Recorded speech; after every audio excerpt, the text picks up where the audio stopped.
I'm Deanna, and welcome to my channel.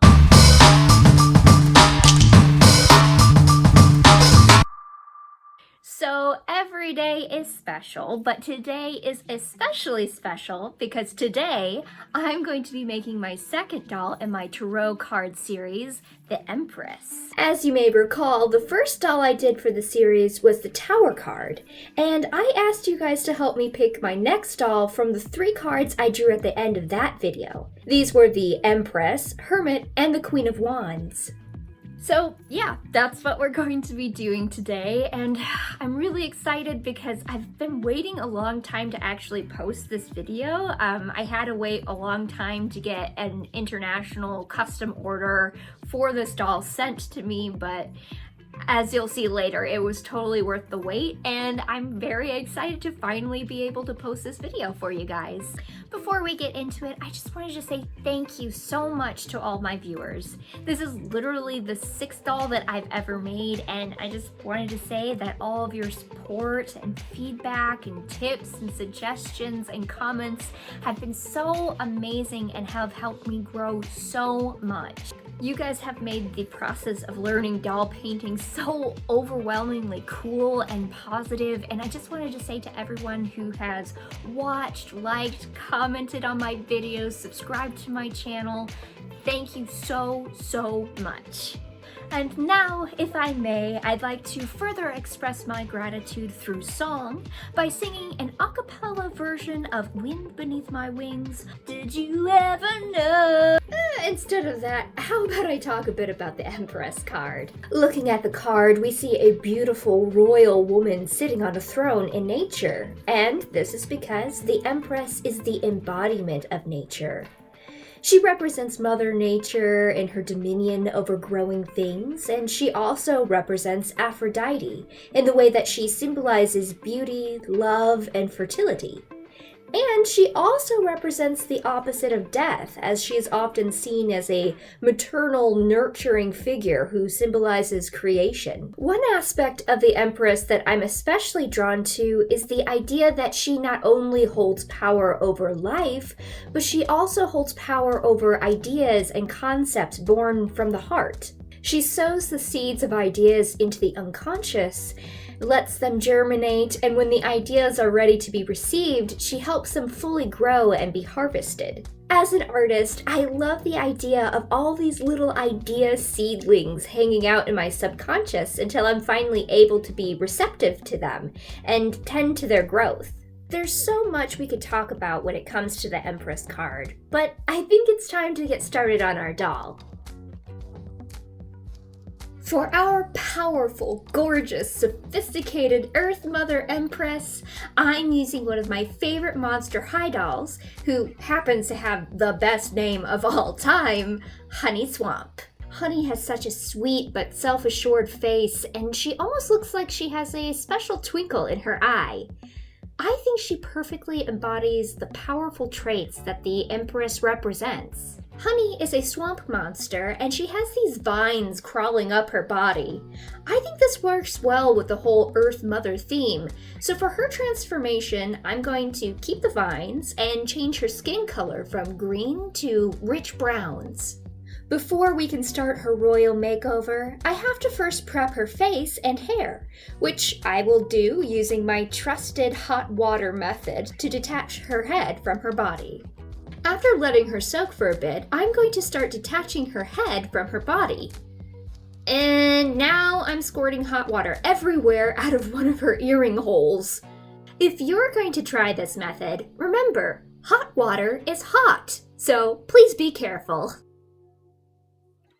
Okay, now that I've successfully burned my fingers and removed her head, I can start pulling out her old hair. I was sad when I had to cut her hair down because in addition to her adorable face, Honey has amazing hair. This doll, sadly, was a second-hand doll and her hair was a bit of a disaster. Otherwise, I might have used her original hair for this transformation. As much as I love her face, I'm going to have to remove it using pure acetone. Maybe one day I'll find a mint condition honey to keep on my shelves.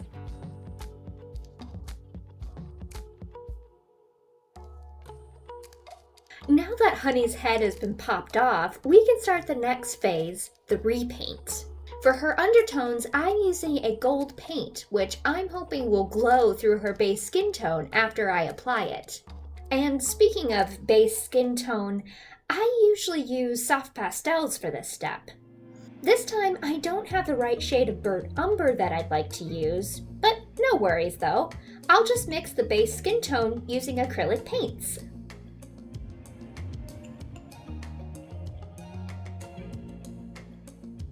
Next, I'll take my soft pastels and start applying midtones to the areas I want to shade, and continue to build those areas up using darker browns.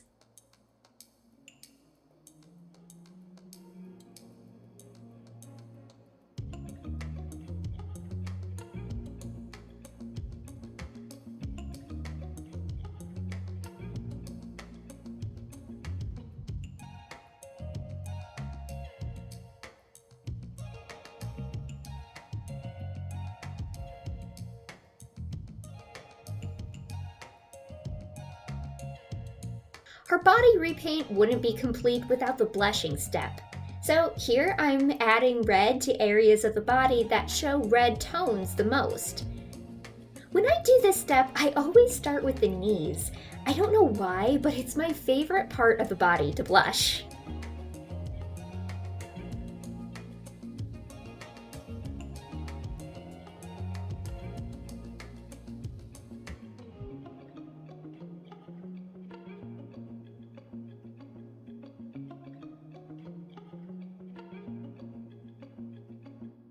Here is the completed body repaint. The only thing left to do is to seal it with Mr. Super Clear. Before I can repaint our doll's face, I'm going to give her a new head of hair. For her hair, I decide to give her twist-style braids. On the scalp, you can see I painted it to look like there are squares where the hair is being pulled up into the twists. Hopefully when I'm done, it will look like the hair has been sectioned with scalp showing in between.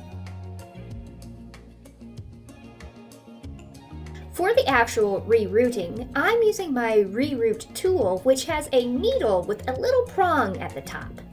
For each square, I'm going to take 4 pieces of yarn folded in half and push it into her scalp one at a time. After a couple hours of rerouting, here she is with her full head of hair. The hair is really full, so you can't see the sections like I had hoped, but I still think it looks really good. I still need to do some styling to her hair, but first I'm going to need to add some tacky glue to the inside of her head and let it sit to dry for 24 hours. So the glue in her head is dry, and I've put her hair in this nylon sock to protect it from pigment and sealant. To get her face up started, I'm coming in with brown soft pastels and contouring the shadowy areas of her face. Places like under her chin, cheekbones, and eye sockets. Adding different tints of browns will make her look three-dimensional and more lifelike. In between each layer, I give her a layer of Mr. Super Clear sealant. This protects my work, and it gives me a surface to add more pigment on top of. Just like on the body, I'm going to come in with my red pastels and blush her face. I like to do this on areas like the cheeks, of course, but also on the nose and ears. Now I'm coming in with my acrylic paints to work on the details of her eyes. I'm trying a new method to try to get her water lines to stand out more, so here I'm starting to block that in using white paint. I'm also placing it above her crease to add a bit of highlight.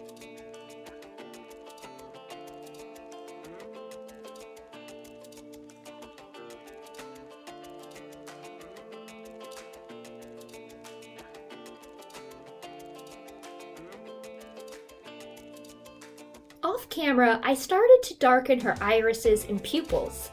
The next step in her face-up is to come in with my watercolor pencils to punch up some of the colors and accentuate her lash line.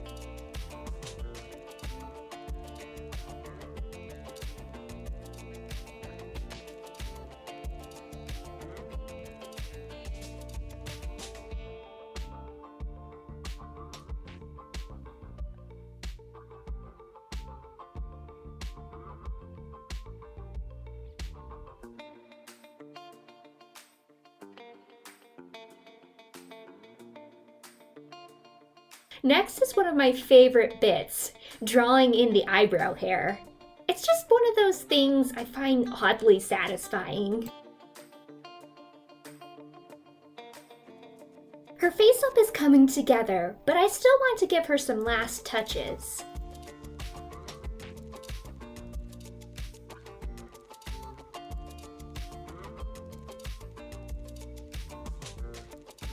I just love a good catch light, and they really make her eyes sparkle.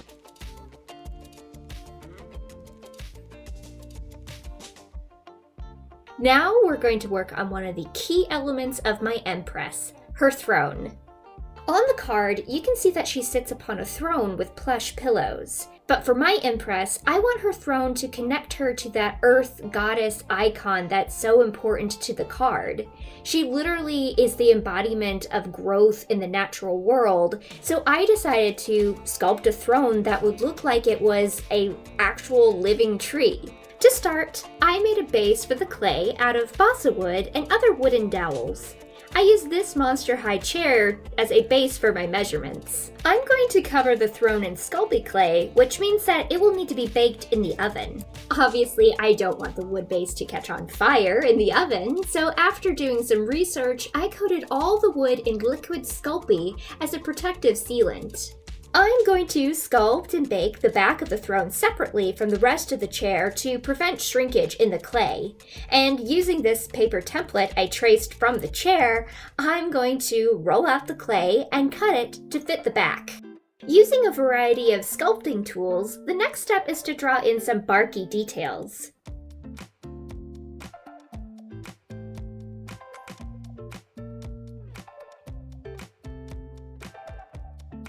While the back of the throne bakes, I'm starting to cover the rest of the throne with clay. I want the legs of the chair to look like roots of a tree, and I will also be adding the barky details to these areas. Once everything is covered and detailed, I will bake it in the oven at a low temperature and make sure that I don't catch my oven on fire.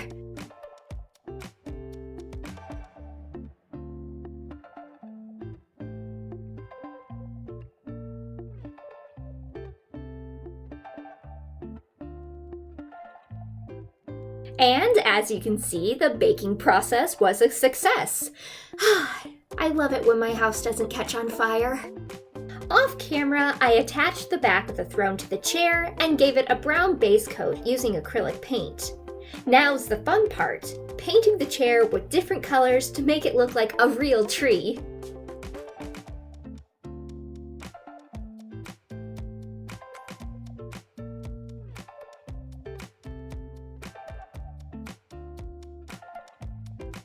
Here's the throne after the paint job is complete.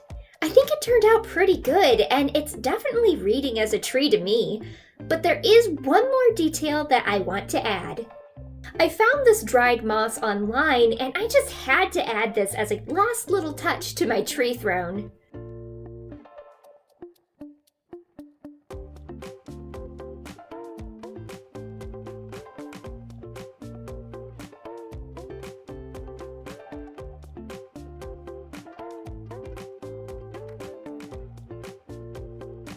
Here is our tree throne in all its mossy glory.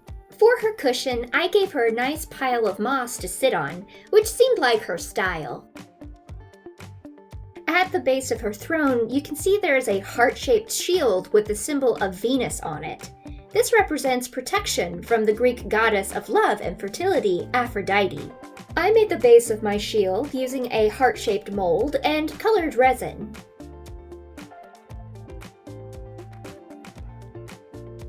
Now I'm painting on the rest of the symbol, and once it's done, I will seal it with a top coat.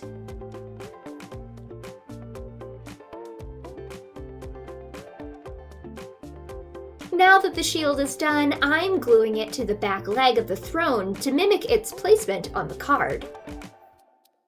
And my throne's complete! I'll tell you what, guys, this was such a labor of love, but I am so happy with how it turned out. It really feels like it is worthy of my Empress. There are just a couple more accessories to give our Empress, but before we can make those, I have to finish styling her hair. The first step is randomly placing braids throughout her hair, which I think gives her an extra feminine touch.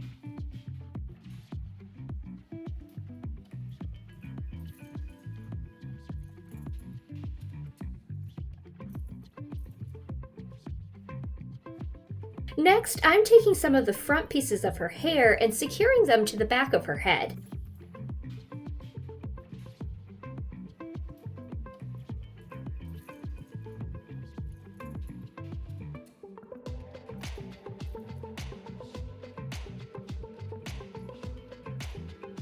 For the next step, I think it would be best to reattach the head to her body so I'm not clumsy and crush all of my hard work, which I may or may not have done before. To symbolize fertility and love, I'm using super glue to reattach these peach-colored paper flowers throughout her hair.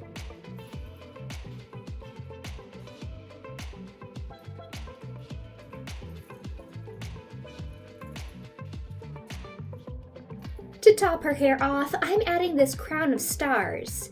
On the Empress card, she wears a crown of 12 stars, which represents the zodiac and her dominance throughout the year.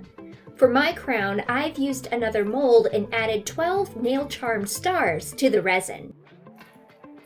My crown was inspired by this headpiece, which is very reminiscent of religious Byzantine art. Halos symbolize enlightenment, which goes hand in hand with her representing the growth of ideas.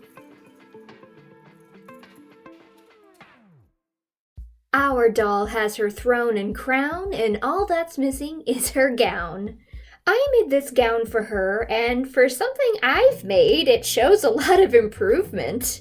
It's got layers, it's got sleeves, and I even tried gathering the material in some areas. And while it was really good practice, it's not quite the level of quality that I would want for my Empress. So instead of using this dress, I decided to commission a dress off of Etsy. I chose to go with this beautiful design in white, which represents purity. What I liked about this design is how elegant and modest it is in the front, while also being very glamorous and striking in the back, which mimics the duality of the Empress, who is a maternal and fertility figure at the same time.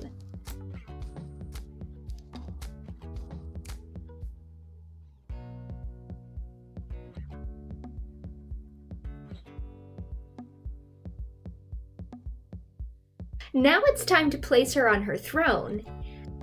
As you can see, I made her a scepter to match the one she holds on the card, which represents her power over life. I've also decided to leave her barefoot. Since she's one with nature, I think she would always want to feel connected to the earth, kind of like Toph from Avatar. So gang, here's our complete reigning Empress Tarot Card doll. I have to say that I really enjoyed making her. I feel like everything really came together well for her, and she's probably my favorite doll out of all my makeovers so far. And of course, I want to know what you think of her. What do you like about her? What would you have done differently? Let me know in the comments below. But don't go just yet, because I'm about to draw cards to pick the next doll for my Tarot series. Okay, so I'm removing the Tower and Empress cards and shuffling the Hermit and Queen of Wands back into my deck. Like last time, I'll be drawing 3 cards and picking my next doll from these cards. Card number 1, the Lovers. Card number 2, the Sun. And card number 3 is the Wheel of Fortune. Okay, so I seriously love all 3 of these cards, so it's going to be really hard to choose. Please comment and let me know which one you'd like me to do next. I'm going to start brainstorming, and I will see you next time with another doll makeover. Bye! 'Cause you are the wind beneath my wings.